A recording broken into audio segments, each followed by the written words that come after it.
Okay, तो हमने देखा कि फंडामेंटल पार्टिकल पे हम लोग का इलेक्ट्रॉन पे नेगेटिव चार्ज, प्रोटॉन पे पॉजिटिव चार्ज, न्यूट्रॉन पे जीरो चार्ज रहता है।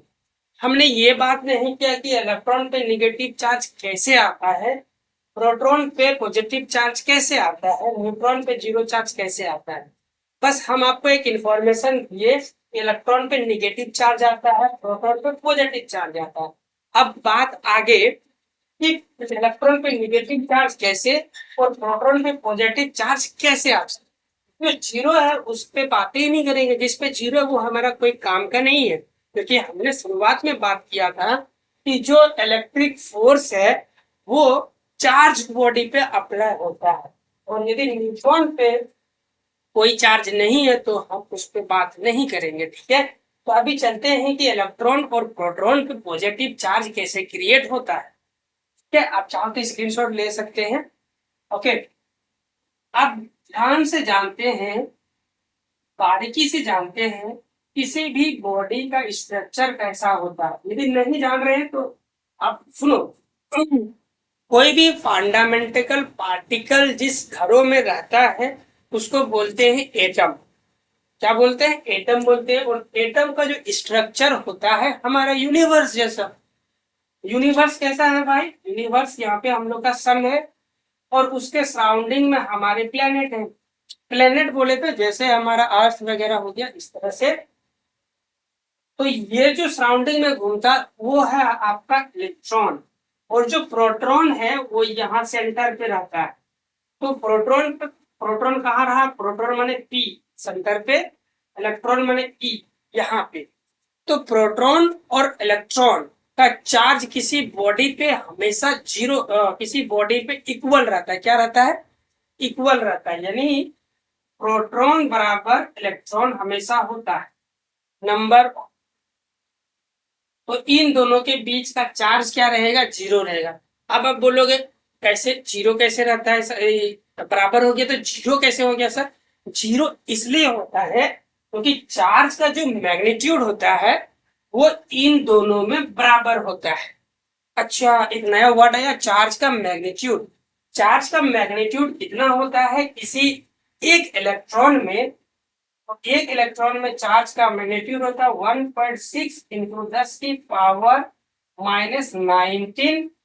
चार्ज को हम लोग इसे दिखाते हैं यानी कूलम। अच्छा, ओके, इतनी बात समझ में आया। अब जो किसी बॉडी पे निगेटिव चार्ज या पॉजिटिव चार्ज क्रिएट होने के लिए रिस्पॉन्सिबल है केवल कौन? इलेक्ट्रॉन। ये ही होता है, आपको याद रखना है। प्रोटॉन न्यूक्लियस में रहता है, वो न्यूक्लियस से बाहर कभी नहीं निकल सकता है, लेकिन इलेक्ट्रॉन बाहर निकाला जा सकता है, इसीलिए इलेक्ट्रॉन को ही हम लोग मूवमेंट करते हैं। अब एक बात ध्यान से सुनिए, यहाँ पे मान लेते हैं जितना पॉजिटिव चार्ज है उतना ही निगेटिव चार्ज है, तो ये एक दूसरे को न्यूट्रल करके जीरो करके है। सपोज करो इस पे जो चार्ज है वो मान के चलता हूँ 10 कूलम है। इस पे जो चार्ज है वो कितना? 9 कूलम है। सॉरी, बराबर है ना, तो ये कितना हो जाएगा? 10 कूलम हो जाएगा। यदि मैं ये जो बॉडी है इस बॉडी से एक इलेक्ट्रॉन लेके चला जाता हूं, यहां से मैंने निकाल लिया एक इलेक्ट्रॉन, ठीक है, तो एक इलेक्ट्रॉन चला गया तो प्रोटॉन पे चार्ज, प्रोटॉन थोड़े ना गया, प्रोटॉन तो वहीं पे न्यूक्लियस में है, तो अभी भी ये 10 कूलम है। लेकिन एक इलेक्ट्रॉन ले जाने के वजह से मान के चलता हूं, एक यूनिट डिफाइन करते हैं, एक इलेक्ट्रॉन बराबर 1 कूलम। हालांकि ऐसा होता नहीं, हमने डिफाइन किया यूनिट के सपोज समझने के लिए। तो एक इलेक्ट्रॉन चला गया तो इसमें कितना बचेगा? 9 कूलम। तो अब मेरे को बताओ कौन सा चार्ज ज्यादा है? प्लस वाला चार्ज ज्यादा है या माइनस वाला चार्ज ज्यादा है? तो आप डेफिनेटली बोलोगे सर ये जो प्लस है ना, प्लस वाला चार्ज यानी प्रोटॉन पे जो चार्ज पॉजिटिव चार्ज वो क्या है? ज्यादा है। कितना ज्यादा? 1 कूलम ज्यादा है। तो यहाँ पे हम लोग लिखेंगे 1 कूलम प्लस का ज्यादा, इसीलिए प्लस। तो आपने यहाँ पे क्या देखा? किसी बॉडी पे प्लस चार्ज कैसे क्रिएट होता है?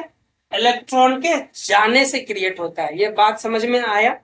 अच्छा, अभी इसी स्टोरी को दोबारा से हम लोग रिपीट करते हैं। यहाँ पे यूनिट का जो हमने लिया है वो अभी भी वैसा ही है, और 10 कूलम प्रोटॉन पे अभी भी है चार्ज, और इलेक्ट्रॉन पे अभी भी 10 कूलम चार्ज है, तभी तो ये दोनों न्यूट्रल है। ठीक है, ये प्लस चार्ज है, ये माइनस चार्ज है, माइनस नेचर का है ना। अब क्या किया हमने, एक इलेक्ट्रॉन लाके दे दिया। जब एक इलेक्ट्रॉन लाके यहाँ मैं पटकूंगा तो एक इलेक्ट्रॉन क्या होगा, बढ़ जाएगा, इलेक्ट्रॉन की संख्या एक को बढ़ जाएगा। तो ये तो 10 का 10 कूलम हो गया। यहाँ मेरा क्या होगा, एक इलेक्ट्रॉन बढ़ गया, तो -10 से कितना हो जाएगा, -11। किसी बच्चे के दिमाग में ये तो नहीं आ रहा है ना सर, पढ़ाने पे तो ये पे -10, अच्छा माइनस को मिटा देता हूँ नहीं तो कंफ्यूजन होगा। अच्छा जो कंफ्यूजन था वो कंफ्यूजन ही दूर कर दिया आपका। आप बताओ मेरे को 10 कूलम चार्ज एक ऑलरेडी बढ़ा दिया, तो अब की बार मेरा कौन ज्यादा हो गया भाई, ये तो 10 हो गया, इधर एक ज्यादा इलेक्ट्रॉन हो गया, लेकिन कौन सी प्रवृत्ति साइड है, निगेटिव साइड या पॉजिटिव साइड, निगेटिव साइड ज्यादा हुआ है, इसीलिए यहाँ पे लिखेंगे माइनस चार्ज। ठीक है, अब ध्यान से देखिए,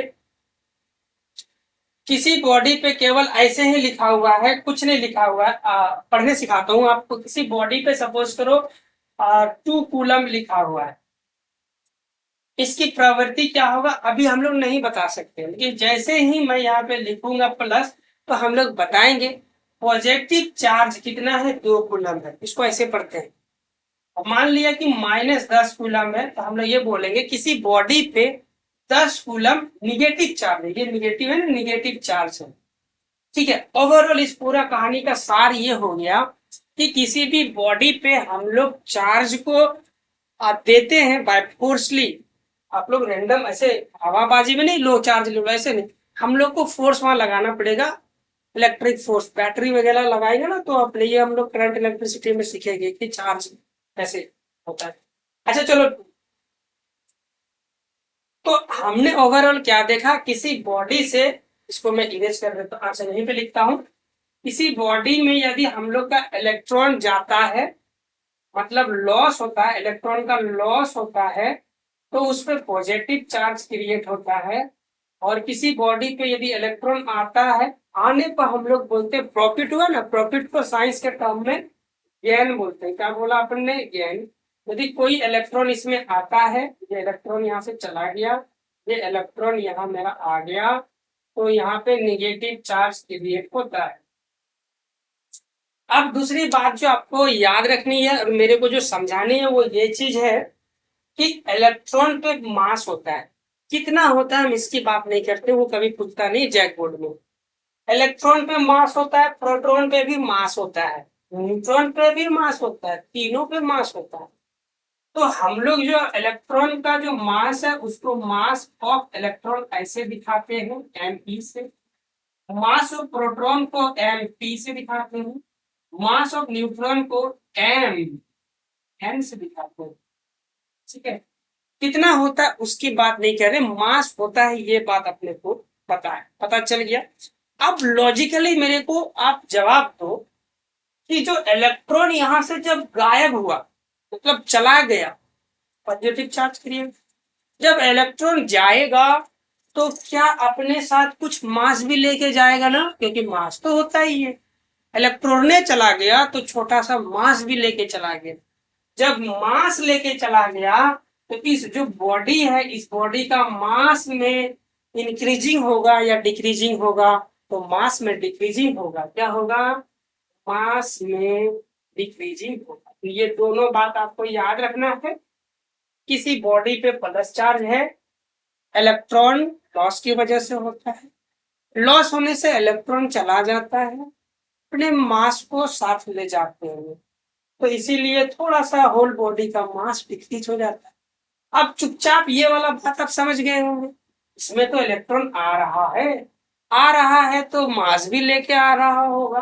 तो जब कोई बॉडी निगेटिव चार्ज होता है तो उसका मास इंक्रीज होता है। अब क्या 1 किलो 2 किलो बढ़ जाता है, नहीं, उतना नहीं बढ़ता, छोटा सा मास बढ़ता है। इसीलिए यहाँ एक वर्ड यूज करेंगे, छोटा सा शब्द का मतलब होता है स्लाइडली, एक वर्ड यूज करेंगे स्लाइटली, स्लाइटली, स्लाइटली मास इंक्रीजिंग, स्लाइटली मास डिक्रीजिंग, ठीक है। इस तरह से बातों को हम लोग याद करते हैं ओवरऑल। अब हम लोग का ये जो चार्जर कंसेप्ट है हमने सब बता दिया आपको, और जो भी 1 मार्क्स का 1 लाइनर का क्वेश्चन आता है वो भी कंप्लीट कर दिया। एक चीज छूट रहा है वो मैं आपको बता देता हूँ, ठीक है, और इसके बाद यह सेशन हम लोग का कंप्लीट हो जाएगा। एक चीज वो कि जब हम लोग मास को कंपेयर करते हैं किसी बॉडी पे, कि जैसे तो बॉडी है अपने पास, दोनों चार्ज बॉडी है, एक में निगेटिव चार्ज है एक में पॉजिटिव चार्ज है। सपोज करो कि ये बॉडी नंबर 1 है E1, ये बॉडी नंबर 2 है ये B2, इसमें -10 कूलम चार्ज है, इसमें +8 कूलम चार्ज है, ठीक है। अब बताइए दोनों चार्ज कौन स्ट्रॉन्ग है? मैग्नीट्यूड मैंने बोला नहीं, मैंने वर्ड क्या यूज किया, स्ट्रॉन्ग, कौन ज्यादा ताकतवर है दोनों में? तो हम लोग जानते हैं चार्ज जो होता है ना इलेक्ट्रॉन की वजह से होता है। ये नेगेटिव साइन क्या रिप्रेजेंट करता है? ये तो चार्ज का नेचर को बताता है। नेगेटिव और पॉजिटिव साइन चार्ज के नेचर को बताता है। तो नेचर को मैं छुपा लेता हूं ना, दोनों नेचर को यदि जिस दिन मैं छुपा लूंगा तो आप बताओ मेरा मैग्नीट्यूड कितना ज्यादा है, बॉडी ए पे की बॉडी बी पे? आप बोलोगे बॉडी ए पे चार्ज ज्यादा है, ज्यादा स्ट्रॉन्ग। तब फिर दूसरा सवाल आएगा, भाई बॉडी टू तेरा चार्ज का प्रवृत्ति बताओ, तब यहाँ पे माइनस आएगा। अरे मैं तो माइनस चार्ज, यहाँ पे बताओ अपना प्रवृत्ति, ये प्लस, यानी जाति बताएगा, ये प्लस जाति का और ये माइनस जाति का। क्या समझे इससे? कि जब भी हम लोग चार्ज को कंपेयर करते हैं तगड़े मैग्नीट्यूड वाइज, तो हम लोग साइन को नहीं देखते, साइन केवल उसकी जाति को बताता है। यानी निगेटिव चार्ज बॉडी 1 पे ज्यादा है इसलिए ये बड़ा है, बॉडी 2 पे पॉजिटिव चार्ज कम है इसलिए। अब दैट वो मैथ का कंसेप्ट अप्लाई नहीं करना, ये माइनस है तो कम है, प्लस, उस तरह से नहीं। जो शब्दों में यूज किया वही यहाँ काम किया। सेशन को हम लोग यहीं पे एंड अप करते हैं। नेक्स्ट वीडियो लेक्चर में हम लोग क्वांटाइजेशन देखेंगे, ठीक है। Thank you so much.